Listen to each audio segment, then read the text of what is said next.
So, as you know, I speak a lot about different ways to fuel your confidence.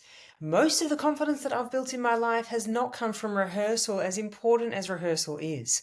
It's actually been built in the moments that I could not have prepared for, the moments where you're like, oh my gosh, why did I sign up for this? Or do I have to do this? Or how do I get out of this? Or oh my gosh, how am I going to get through this? And then you get to the other side and you look back and you're like, oh my gosh, I've actually done it, which gives you a little bit more faith and a little bit more faith. And most importantly, the experience of knowing I've done that, I got through that, I can do it again next time. And this concept of having little bits of experience to know that you can do what is needed in the moment has happened so many times and in so many different iterations of my career.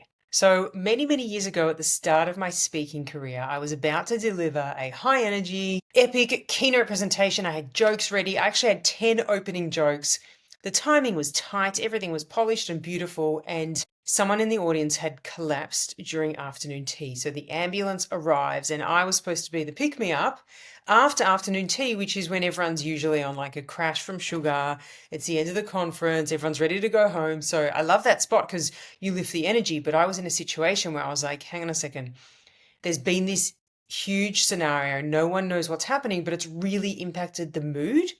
And there was a massive sense of uncertainty in the room. So for me, the question wasn't, how do I perform? How do I present? How do I deliver my jokes? It actually changed to, who do I need to be right now in this moment? And what does the audience need? It's always about the audience, but what do they need in this moment given what just happened?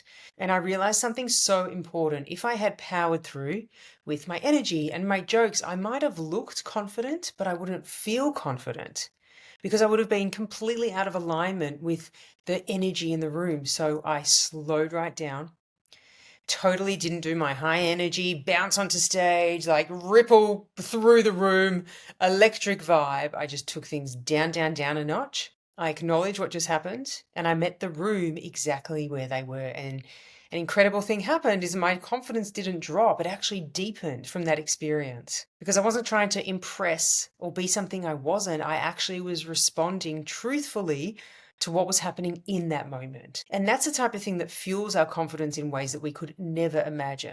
When we're in a situation and we need to adapt in real time, and it's not something we ever imagined happening, but if we're truly present to what is going on in the room and what the people in front of us need in that moment, it gives us a sense of confidence that we can carry through to so many other scenarios. Because confidence grows when you trust yourself to handle whatever it is that showed up. And that moment fueled my confidence massively because it gave me proof that I don't need perfect conditions to bring the best part of me to an event and to give the best part of me to an audience. And I don't need to be high energy and I don't need to be all of the things that are definitely my strengths. I don't need them for true connection. I just need to meet the audience where they are and speak to what is happening in that moment.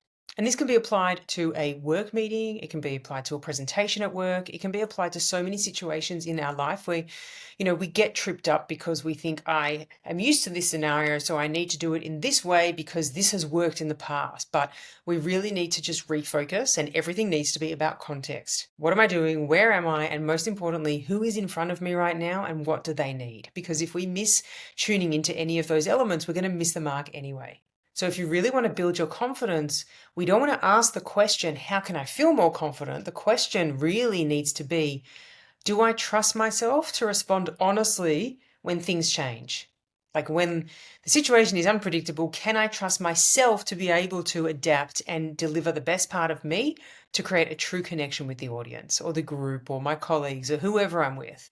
And every time you do that, even if it's not perfect, even if it's not what you would do when you look back at the situation in hindsight, but every time you're able to have a true connection in a moment that feels chaotic, it adds so much fuel to your confidence. Because, confidence isn't about being fearless. We're all afraid. I still get afraid so many times. It's about understanding that fear is going to be there, but it's about how do I actually show up in the moment and do the thing anyway. It's about building self-trust in real time and knowing that you have the skills and the tools to manage whatever situation pops up. And sometimes that confidence is fueled by the moments that you did not ask for, but you managed to handle with grace anyway. Thanks for watching and listening, and I'll see you next week.